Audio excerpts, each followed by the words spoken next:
ఇవాళ తెలంగాణ శాసనసభలో రెండు అంశాలపై స్వల్పకాలిక చర్చ జరగనుంది. Hyderabad industrial land transformation HILT పాలసీపై హాట్ గా చర్చ జరగనుంది. పారిశ్రామిక వాడల్లో నిరుపయోగంగా ఉన్న భూములను బహుళ ప్రయోజన ప్రాజెక్టులుగా అభివృద్ధి చేయాలనే లక్ష్యంతో ప్రభుత్వం హిల్ట్ పాలసీని తీసుకొచ్చింది. హిల్ట్ పాలసీపై అసెంబ్లీలో సమగ్రంగా చర్చించాలని ప్రభుత్వం నిర్ణయించింది. దీనివల్ల తెలంగాణకు చేకూరే ప్రయోజనాలను అసెంబ్లీ వేదికగా ప్రజలకు వివరించనుంది ప్రభుత్వం. ఇక తెలంగాణ రైజింగ్ 2047 పాలసీపై కూడా స్వల్పకాలిక చర్చ జరగనుంది.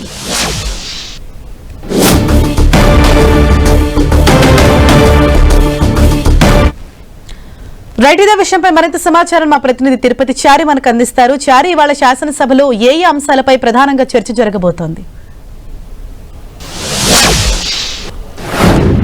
హరీషా, తెలంగాణ శాసనసభ సమావేశాలు 5వ రోజు కొనసాగుతున్నాయి. ఈ సమావేశాలు మరి కాసేపట్లో ప్రారంభం కాబోతున్నాయి. ఈ సమావేశాల్లో మొదట ప్రశ్నోత్తరాలు ఉండబోతున్నాయి. ప్రశ్నోత్తరాల తర్వాత స్వల్పకాలిక అంశాలపై చర్చ జరగబోతుంది. అయితే ప్రధానంగా ప్రశ్నోత్తరాల్లో ఈరోజు సింగరేణి ఉద్యోగులకు వైద్య సదుపాయాలకు సంబంధించి అంశంపై మొదట ప్రశ్నకు మంత్రి సమాధానం చెప్పనున్నారు. మొదటి ప్రశ్నకు సంబంధించి, ఇక రెండవ ప్రశ్నకు సంబంధించి తెలంగాణలో ఎలక్ట్రిక్ వెహికల్ పాలసీ పైన చర్చ జరగబోతోంది. రాష్ట్రంలో సన్నబియ్యం సేకరణ, పంపిణీకి సంబంధించిన అంశాలపైన కూడా ప్రశ్నపైన కూడా చర్చ జరగబోతోంది. మరొక వైపు కొత్త ఫైర్ స్టేషన్ల ఏర్పాటు, హైదరాబాద్ నగరంలో వాహనాల పొల్యూషన్ నియంత్రణకు సంబంధించిన అంశం పైన ప్రశ్నపైన కూడా ఈరోజు చర్చ జరగబోతోంది. అదేవిధంగా ఇందిరమ్మ ఇంటి పథకంలో పెండింగ్ బిల్లుల చెల్లింపుకు సంబంధించిన అంశం పైన కూడా సభ్యులు ప్రశ్నించబోతున్నారు.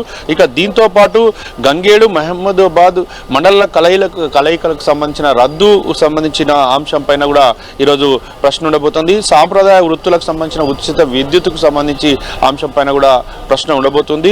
ఇక రాష్ట్రంలో యూరియా ఎరువుల కొరతకు సంబంధించిన అంశం పైన కూడా ప్రశ్న ఉండబోతుంది. దానిపైన చర్చ కూడా జరగబోతుంది.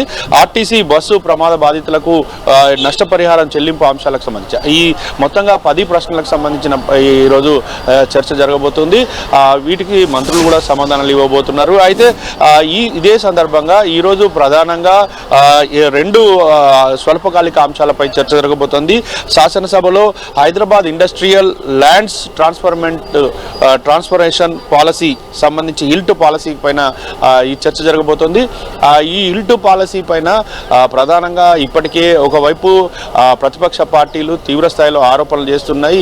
ఇది స్కామ్కు సంబంధించిన పాలసీ అని చెప్పేసి కూడా ఆరోపణ చేస్తున్నారు. 5 లక్షల కోట్ల రూపాయలు కొట్టేయడానికి ఒకవైపు ప్రభుత్వం స్కెచ్ వేసింది, రేవంత్ రెడ్డి స్కెచ్ వేశారంటూ ఆరోపిస్తూ ఇప్పటికే BRS party working president KTR ఆరోపించిన నేపథ్యంలో మేము చేసేది ఖచ్చితమైన అభివృద్ధి కోసం చేస్తున్నామంటూ ప్రభుత్వం చెప్తోంది. ఈ క్రమంలో ఈ హిల్ట్ పాలసీ పైన చర్చించేందుకు ఈరోజు నిర్ణయం చేశారు. స్వల్పకాలికంగా చర్చలో భాగంగా ఈ హిల్ట్ పాలసీ పైన పూర్తిగా ప్రభుత్వం ఏం చేయబోతుంది, హిల్ట్ పాలసీ ద్వారా ఎలా హైదరాబాద్ నగరం అభివృద్ధి చెందబోతుంది, హైదరాబాద్ శివారు ప్రాంతాలకు పరిశ్రమలు తరలించడం వల్ల ఇటు పొల్యూషన్ ఫ్రీ నగరంగా ఏర్పడబోతుంది, అదేవిధంగా హైదరాబాదు ఒక అంతర్జాతీయ నగరంగా అభివృద్ధి చెందబోతుంది అని చెప్పేసి కూడా ప్రభుత్వం చెప్పబోతుంది. దీనికి సంబంధించి ఈ సమయంలోనే ఈ చర్చ జరగబోతుంది.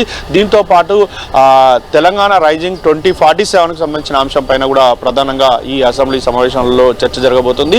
ఇప్పటికే 5,75,000 కోట్ల రూపాయలు రాష్ట్రానికి రావడం జరిగింది అని చెప్తే కాదు, ఇదంతా పేపర్ మీద చెప్తున్న మాటలే, ఇవన్నీ అవాస్తవాలంటూ కూడా ప్రతిపక్షాలు ఆరోపిస్తున్న క్రమంలో దీనిపైన ఇప్పటి వరకు ఎన్ని కంపెనీలు అగ్రిమెంట్లు అయ్యాయి, ఎన్ని కంపెనీలు ఏ సంవత్సరాల్లో రాబోతున్నాయి అనే దానిపైన స్పష్టత ఈ సమావేశాల సందర్భంగా ప్రభుత్వం ఇవ్వబోతోంది. మొత్తానికైతే దీనిపైన కూడా చర్చ జరగబోతుంది. Harisha, thank you Chari.